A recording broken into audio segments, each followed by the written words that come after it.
Ay, grabe! Napakaganda ng April 1 natin. Ang ganda-ganda ng pasok. Sobra. Pagkatapos natin mag-chill kahapon, chill kasi, chill-chill din daw pag may time.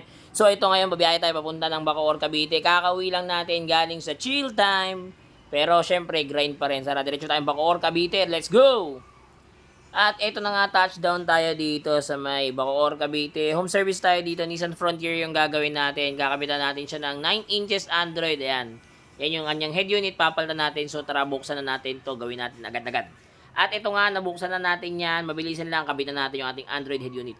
At ayan na nga, tapos na kami mag-install ng 9 inches Android sa Nissan Navara ni Bossing. Yan, Nissan Frontier pala, sorry. Ayan, meron na yung Apple CarPlay and Android Auto. At isa pa, nag-avail si Bossing sa atin ng front dashcam. Ayan. Kasama sa package na inabil niya yan. Meron din tayong reverse camera yan. Sa mga gusto po mag-avail niyan, drop message lang, direct message lang for better and faster transaction.